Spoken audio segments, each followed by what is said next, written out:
Bismillahirrahmanirrahim. Assalamualaikum warahmatullahi wabarakatuh. Perkenalkan kami dari kelompok 3, kelas praktikum D1, akuntansi 59, IPB University.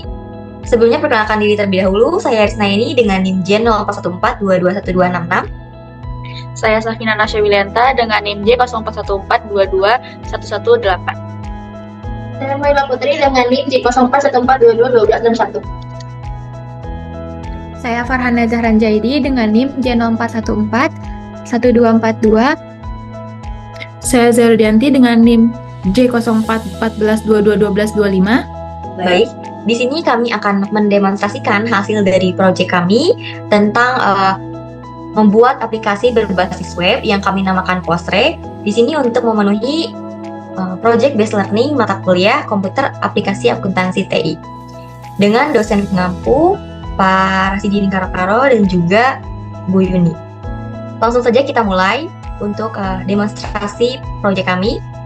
Sebelumnya, izinkan saya untuk share screen terlebih dahulu. Buka terlebih dahulu sampipinya.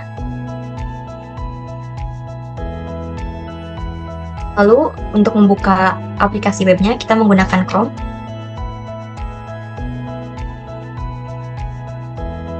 Kita masukkan halaman webnya yaitu localhost Postre. Baik, di sini kita dimintakan untuk sign in terlebih dahulu dengan akun yang sudah ada, akun user yang sudah ada. Di sini terdapat 3 tipe user. Yang pertama yaitu administrator, supervisor, dan juga sebagai operator. Di sini kita masuk terlebih dahulu sebagai admin.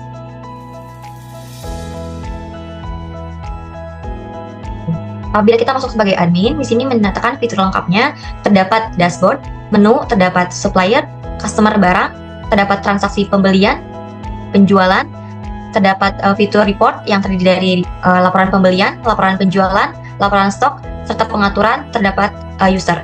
Nah, di user ini kita mengetahui data user siapa saja yang memiliki akses untuk aplikasi web ini.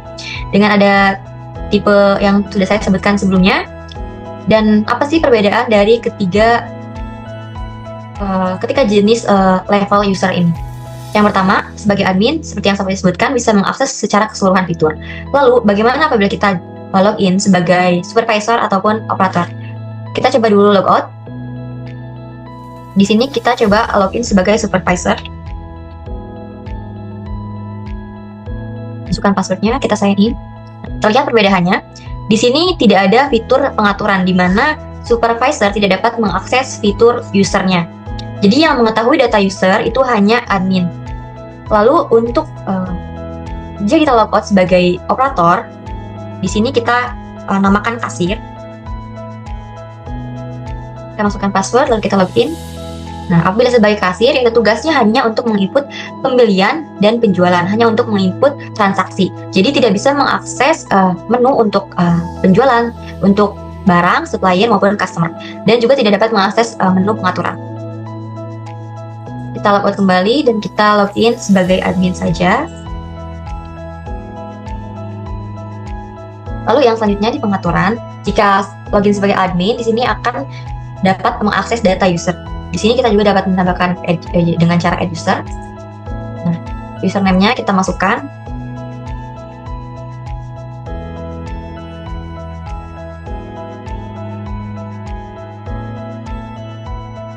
Password-nya kita masukkan.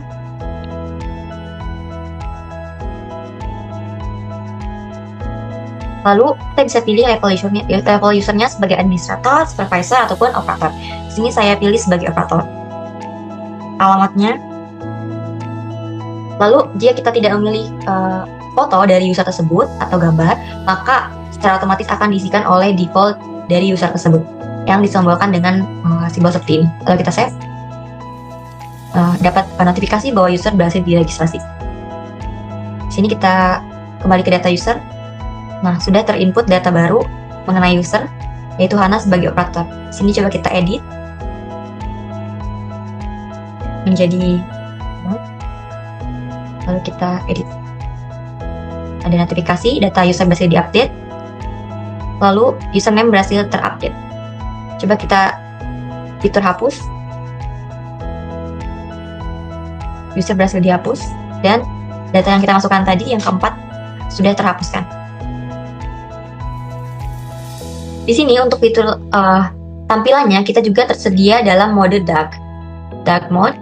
Nah, jika mode dark mode, seluruhannya layar hitam ya. Di sini juga sudah berfungsi apabila kita berpindah fitur. Kita matikan kembali. Baik, untuk yang selanjutnya akan dijelaskan oleh rekan saya. Baik, selanjutnya kita akan ke menu supplier dan juga customer. Yang pertama itu ada supplier.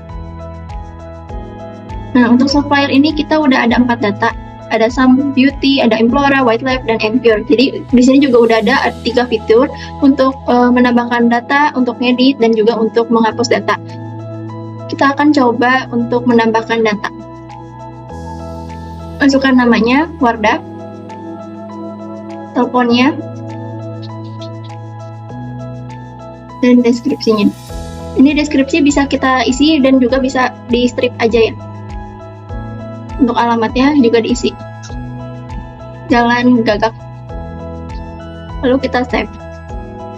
Nah, jika sudah berhasil akan ada tampilan supplier berhasil ditambahkan. Kita bisa lihat juga di menu supplier. Nah, ini untuk data yang sudah ditambahkan. Ada Wardah dan nomor telepon. Dan alamatnya juga ada di Jalan Gagak. Lalu kita bisa mengedit. Semisal kita mau edit namanya menjadi something.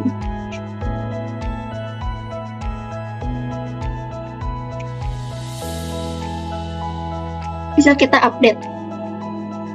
Tampilannya akan berubah ya teman-teman. Lalu kita bisa lihat di menu dashboard. Untuk menu dashboardnya tadi itu supplier ada 4 karena kita sudah menambahkan, jadi menambah 1 jadi 5. Kita bisa klik more info. Kita bisa mencoba hapus datanya. Klik OK. Nah, nanti tampilannya akan seperti ini. Datanya kalau sudah terhapus akan ada supplier berhasil dihapus. Selanjutnya kita ke menu customer. Nah, di customer kurang lebih sama seperti supplier. Ada untuk menambahkan data, ada mengedit, ada menghapus. Kita pertama coba untuk menambahkan data. Toko si cantik. Kita bisa mengisikan nomor teleponnya juga.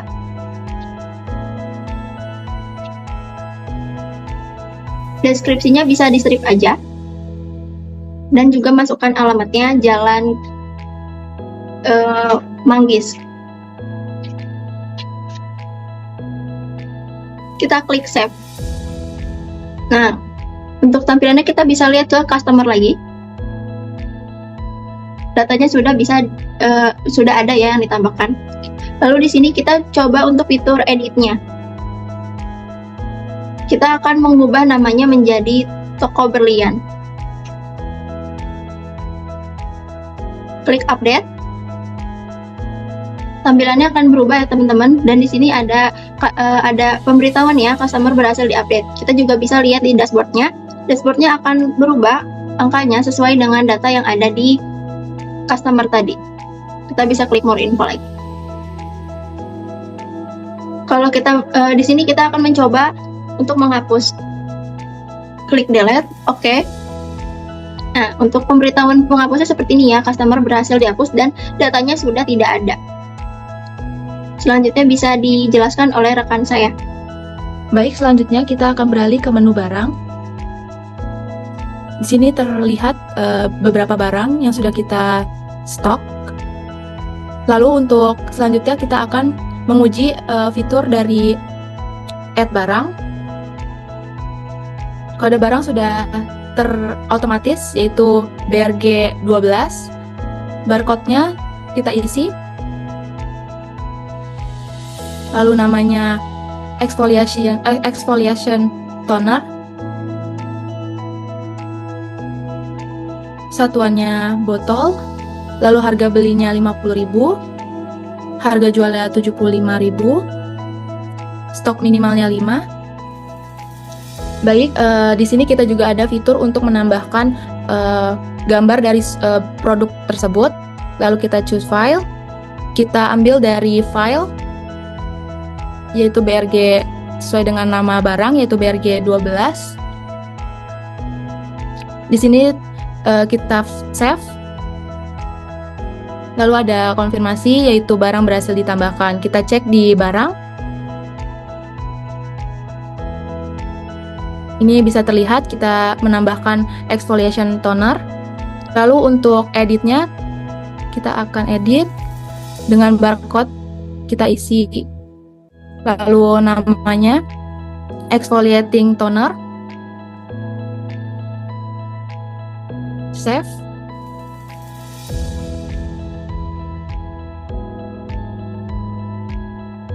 Di sini terlihat kita sudah mengubah nama barang exfoliating toner. Lalu untuk menghapus barang, lalu untuk selanjutnya kita akan add barang. Kita isi barcode, lalu kita tambahkan nama barang, masker,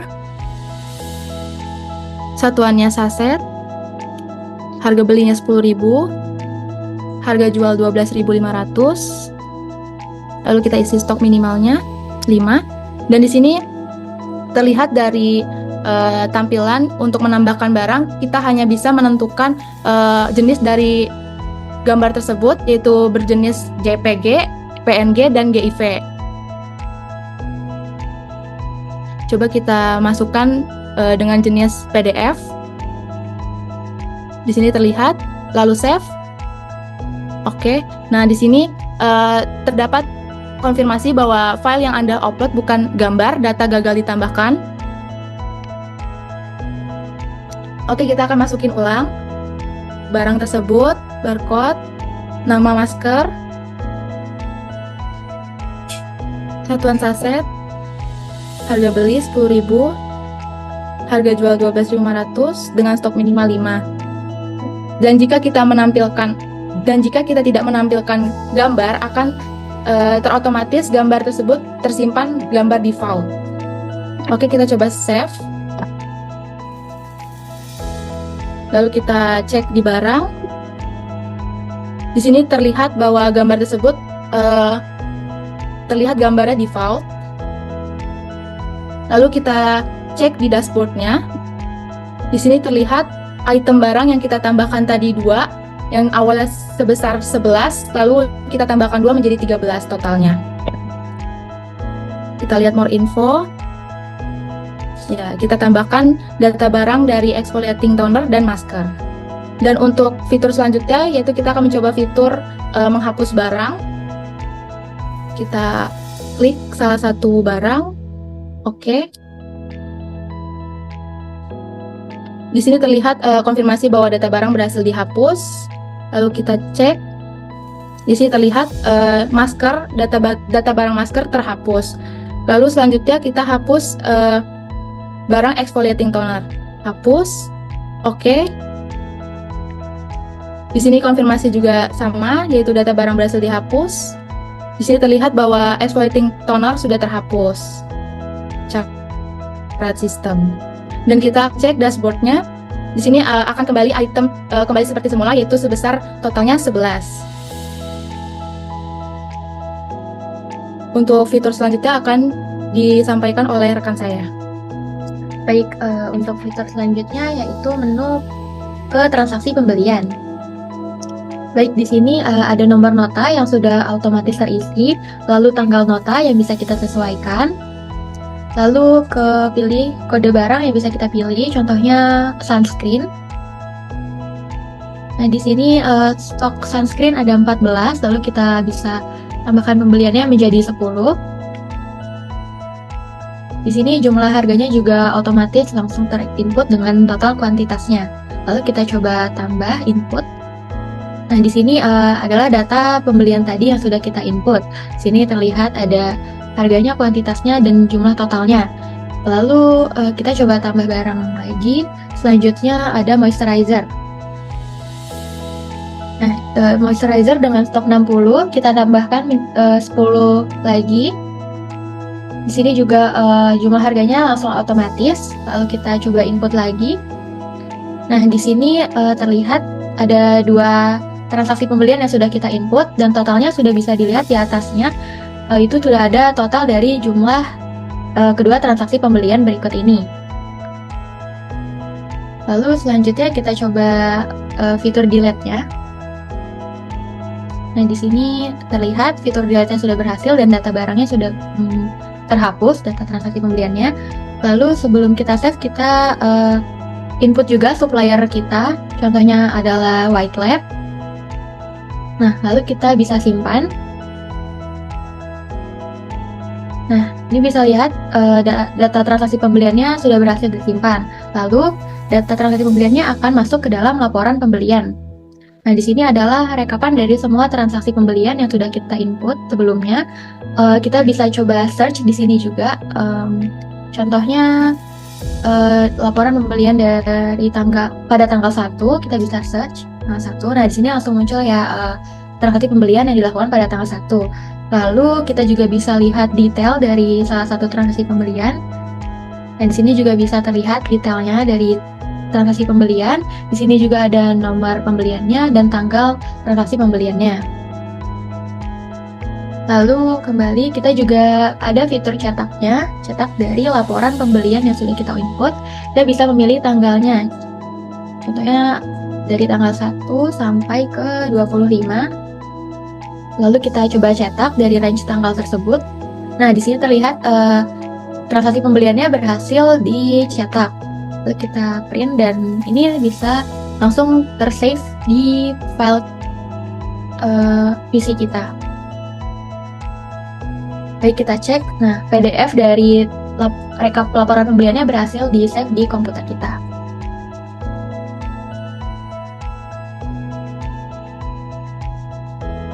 Baik, untuk selanjutnya akan dipresentasikan dan dilanjutkan oleh rekan saya.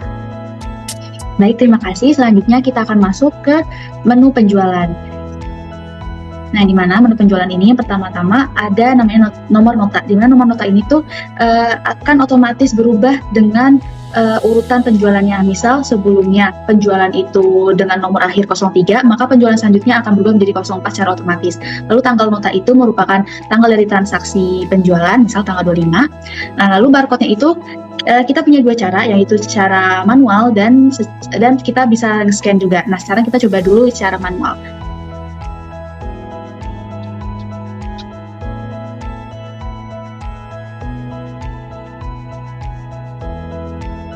Nah, barcode itu tuh nantinya akan langsung memanggil data barang yang sebelumnya sudah dimasukkan ya di menu barang. Nah, lalu terlihat bahwa ada 21 stok dengan harganya 120.000. Nah, misal pelanggan ingin membeli 5 botol. Nah, secara otomatis jumlah harganya akan mengikuti kuantitas dengan mengikuti juga harganya. Nah, lalu bisa kita langsung tambah barangnya. Nah, terlihat tuh total penjualan ada 600.000 sesuai dengan jumlah harga. Terus selanjutnya kita masukin barang lain. Nah, terus kita masukin kuantitasnya 3. Nah, sama ya jumlah harganya juga mengikuti kuantitas dan harga persatuannya.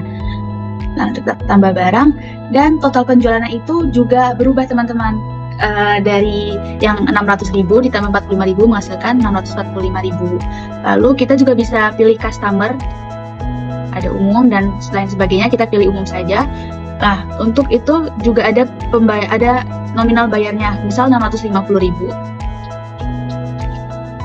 Nah, kembaliannya akan otomatis berkurang sesuai dengan jumlah pembayaran dan total penjualannya, yaitu sebesar 5.000. Lalu kita coba save. Nah, keluar struk dari transaksi tadi, dan kita juga bisa nanti kita print, terus bisa di save juga.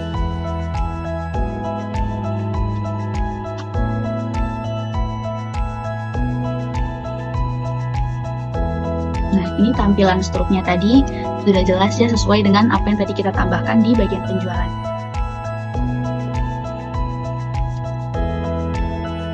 Selanjutnya kita akan coba barcode menggunakan scan. Nah, cara scan ini kita menggunakan handphone dan akan terconnecting langsung ke komputer atau laptop kita. Nah, caranya kita menggunakan aplikasi untuk men-scan barcode dan kita langsung scan aja produk yang akan kita pilih.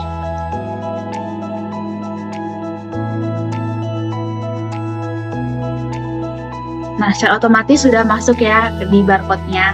Dan barcode itu juga langsung memanggil dari nama barangnya, lalu ketahuan stoknya, dan harganya itu 87.500. Nah, kita mau coba nih gimana kalau stoknya itu, gimana kalau pembeliannya itu dalam jumlah banyak, sehingga stoknya akan semakin sedikit. Contohnya akan beli 20. Nah, itu jumlah harganya juga mengikuti kuantitas dan harga persatuannya ya. Lalu kita tambah barang, dan total penjualannya juga berubah. Masukkan customer-nya toko Indah Skincare, lalu bayarnya 2 juta. Nah, kembaliannya juga mengikuti dari total penjualan dan bayar, lalu kita save. Nah, sebelum kita lihat laporan penjualannya, kita mau lihat dulu di bagian dashboard, kita cek nih. Nah, terlihat tadi di barang sunscreen itu kan stok itu hanya 24 dan customer membeli sebanyak 20. Nah, kedetek kalau sunscreen itu stoknya udah mulai habis, stoknya kurang. Dan nanti sebaiknya dilakukan pembelian kembali. Nah, selanjutnya kita langsung masuk ke laporan penjualannya. Nah, gini tampilannya, di mana itu ada penjualan-penjualan sebelumnya dan penjualan yang baru kita tambahkan tadi. Kita bisa lihat detailnya dari transaksi tersebut. Bisa kelihatan ada nomor nota dan tanggal transaksi. Kita balik ke penjualan. Itu ada fitur cetak juga. Kita bisa mencetak, bisa dari tanggal 1 sampai tanggal 25. Cetak dan terlihat transaksi selama periode tersebut, dan bisa langsung kita cetak juga, kita save juga. Jadi langkahnya sama seperti tadi laporan saat untuk mencetak laporan pembelian. Nah, itu tampilannya untuk laporan penjualannya. Oh ya, sama seperti laporan pembelian, di mana kita juga bisa memakai fitur search. Kita bisa misal ketik Indah, nanti akan muncul toko Indah Skincare gitu. Nah, jadi kurang lebih segitu laporan penjualan. Saya kembalikan ke rekan saya. Baik, untuk selanjutnya kita akan beralih ke laporan stok. Di sini tertera rekapan dari beberapa barang yang sudah kita tambahkan dari transaksi pembelian dan sudah kita kurangkan dari transaksi penjualan. Di sini jumlah stok adalah jumlah stok terakhir. Dan untuk statusnya dikatakan stok cukup dikarenakan stok tersebut masih melebihi dari stok minimal, yaitu 5. Dan untuk dikatakan stok kurang, yaitu stok tersebut jumlah stok itu lebih kurang dari stok minimal. Lalu kita bisa cetak dari stok barang. Tertera di sini beberapa barang, lalu kita download, unduh, dan kita akan simpan di file laptop kita, save. Nah, otomatis sudah tersimpan di laptop kita, laporan stok barang. Untuk selanjutnya kita akan menu barang, dan kita akan menguji coba barcode dari suatu barang. Nah, di mana barcode ini seawal mulanya kita menunjukkan barcode berupa angka, lalu kita akan ubah menjadi sebuah barcode. Lalu kita jumlah cetaknya sebesar 5, kita cetak, dan di sini terlihat ada 5 barcode dari satu barang tersebut. Lalu kita print, selanjutnya kita save di file komputer kita.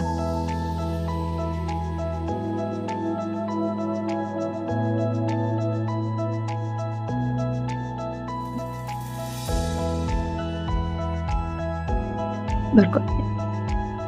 Nah, di sini terserah kita sudah otomatis menyimpan file barcode di PC kita.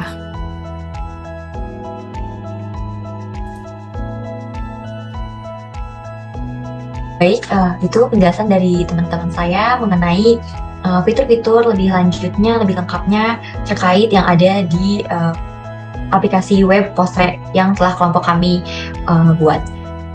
Tadi di dashboard juga akan mencantumkan total omset penjualan dari transaksi-transaksi yang sudah terjadi. Nah, di sini juga rekapannya nanti akan keluar semua rekapannya. Di sini dashboard sebagai main utama yang akan bisa langsung terhubung ke fitur-fitur yang lainnya. Baik, itu merupakan demonstrasi dari aplikasi web Postre yang telah kami buat untuk memenuhi PJBL komputer aplikasi akuntansi TI. Kurang lebihnya mohon maaf, kami mengetahui bahwa aplikasi web yang kami buat masih banyak kekurangannya dan insya Allah akan terus dikembangkan. Semoga ilmu yang telah kami pelajari mengenai pengembangan aplikasi web ini dapat bermanfaat untuk kedepannya. Terima kasih atas perhatiannya. Wassalamualaikum warahmatullahi wabarakatuh.